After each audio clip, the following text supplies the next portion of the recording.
la jalousie. La jalousie, mes frères, est un mal silencieux qui ronge notre âme de l'intérieur et nous détruit à petit feu. Comment en être délivré et vivre la vie que Dieu veut pour nous? D'abord, définissons la jalousie. La jalousie, comme le dit le dictionnaire Larousse, c'est ce dépit envieux que nous ressentons face aux avantages d'autrui. Pour donner une définition plus simple, on pourrait dire que la jalousie, c'est ce sentiment mauvais que nous ressentons face aux avantages, face au succès, face aux bonnes choses que nous désirons avoir mais que nous n'avons pas et que nous voyons chez l'autre. La jalousie, mes frères, est l'un des sentiments, sinon même le sentiment le plus violent dans le cœur de l'homme. La jalousie est un mélange d'émotions telles que la colère. Celui qui est jaloux ressent de la colère, il ressent de la frustration, il ressent du dégoût, il ressent de la peine face à ce que Dieu fait de bon dans la vie de l'autre. La jalousie, mes amis, est présente même dans la Bible, depuis la Genèse jusqu'à Apocalypse. Dans la Genèse, nous voyons Caïn qui tue son frère Abel. Abel a offert à Dieu son offrande. Caïn a fait pareil. Mais la Bible nous dit que Dieu a agréé l'offrande d'Abel et a rejeté celle de Caïn. Cette situation a rendu Caïn jaloux de son frère. Et nous savons la suite. Ce dernier, c'est-à-dire Caïn, est devenu meurtrier. Il a tué son frère Abel. Frères et sœurs, la jalousie peut pousser quelqu'un à tuer son frère, à tuer l'autre. Tuer quelqu'un, ce n'est pas seulement le tuer de façon physique, mais salir la dignité de quelqu'un, salir l'image de quelqu'un par toutes sortes de ragots. C'est une façon de le tuer. Et beaucoup de personnes jalouses sont entraînées dans cette façon de faire. Nous mentons sur nos frères, nous racontons des histoires fausses sur eux, ou même nous pouvons avoir des informations vraies sur des choses mauvaises qui sont arrivées dans leur vie, mais nous prenons le malin plaisir de les publier autour de nous parce que nous avons envie de salir l'image de l'autre. Nous devenons homicides au même titre que Caïn. Dans le livre de la Genèse, nous connaissons l'histoire de Joseph qui a été vendu par ses frères. Ses frères remplis de jalousie, d'aigreur, de frustration, ont comploté contre lui d'abord pour le tuer, mais après ils l'ont vendu. Celui qui est jaloux vend les autres, il trahit celui qui met sa confiance en lui. Mes amis, le plus grand jaloux a été Satan. Car Satan a été jaloux de la gloire de Dieu. Il a voulu s'approprier cette gloire. Et la Bible nous dit qu'il a été projeté du ciel.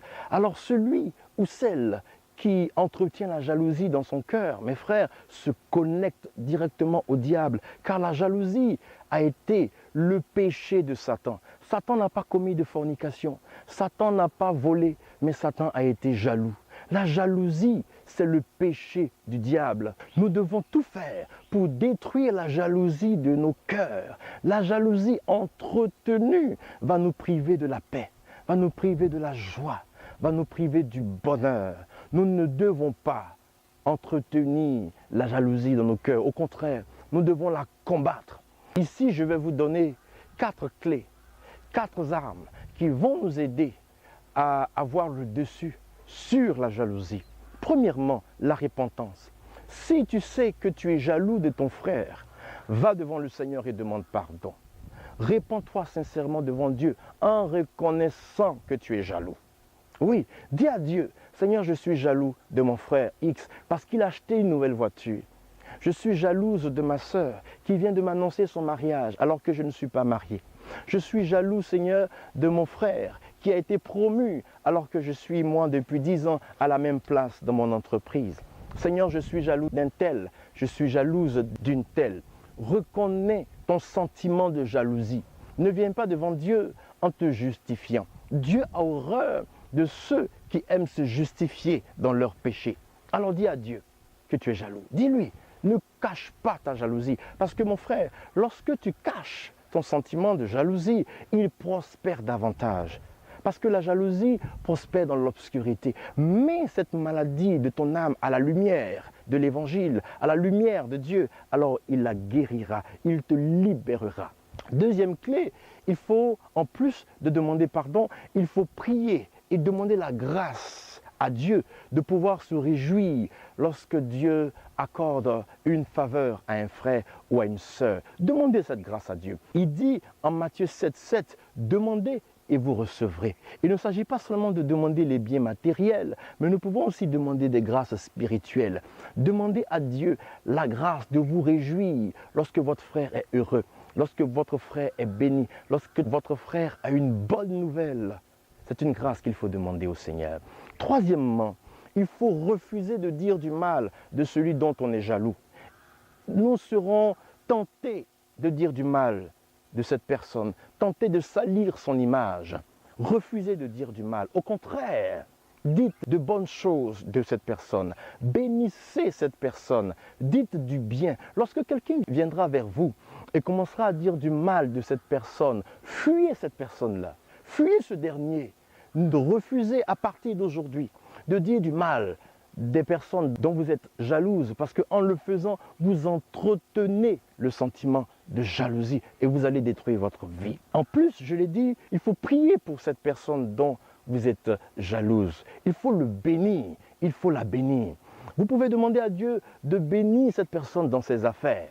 Bénis cette personne dans son travail, bénis cette personne dans ses entreprises, bénis cette personne dans sa famille. Bénissez cette personne. Demandez à Dieu d'augmenter ce qu'il lui a déjà donné. Oui, c'est vrai que c'est un peu difficile. Comment pouvons-nous appeler la grâce et la faveur de Dieu dans la vie de quelqu'un qui nous inspire la colère, qui nous inspire le dégoût parce qu'il a ce que nous n'avons pas? Faites-le mes frères, faites-le mes sœurs. En agissant ainsi, vous êtes en train de porter des coups très violents au sentiment de jalousie dans votre cœur. Et à force de le faire, la jalousie sera mise KO. Et quatrièmement, il faut méditer sur la bonté de Dieu. Oui, méditer sur la bonté de Dieu et sur la grâce de Dieu. Il faut savoir premièrement que ce n'est pas parce que l'autre a quelque chose que tu n'as pas qu'il a plus de valeur que toi. Ton frère qui a une voiture plus belle que la tienne n'a pas plus de valeur que toi. Ta sœur qui est mariée n'a pas plus de valeur que toi. Nous, chrétiens, notre valeur ne réside pas dans ce que nous avons, mais dans ce que nous sommes. Et qu'est-ce que nous sommes? Nous sommes enfants de Dieu. Nous sommes l'effigie de Dieu sur terre. Nous sommes les ambassadeurs du ciel sur terre. Le sang de Jésus a coulé pour nous tous. Que tu sois riche, que tu sois pauvre, le sang de Jésus a coulé pour chacun de nous. Et notre valeur réside dans le sacrifice merveilleux de Jésus-Christ. Alors arrête de penser, arrête de croire que parce que tu n'as pas ce que l'autre a, tu es inférieur à lui. Tu n'es inférieur à personne. Tu n'es inférieur à personne. Et deuxièmement, il faut que tu saches que les trésors de Dieu sont inépuisables. Ce que Dieu a donné à ton frère, il peut te le donner. Et il peut te donner 10 fois plus, mais pas avec un esprit de convoitise et de concurrence. Dieu n'aime pas l'esprit de concurrence. Bénis Dieu pour ce qu'il a donné à ton frère, avant de lui demander de t'en donner. Mais si tu es énervé, tu es fâché, parce que Dieu a donné telle chose à ton frère, je te dis une chose, lorsque tu la demanderas pour toi, Dieu ne t'écoutera pas. Car Dieu n'aime pas les prières qui sont sponsorisées par la convoitise et la jalousie. Bénis Dieu pour l'autre et demande pour toi. Demande ta part. Demande à Dieu de t'accorder sa grâce et il le fera. Parce que Dieu est bon pour tout le monde et ses trésors sont inépuisables. Dès que nous sentons dans notre cœur un sentiment de jalousie qui monte, nous devons intervenir très vite en utilisant ces clés que je viens de vous donner et nous aurons la victoire certaine avec le Seigneur.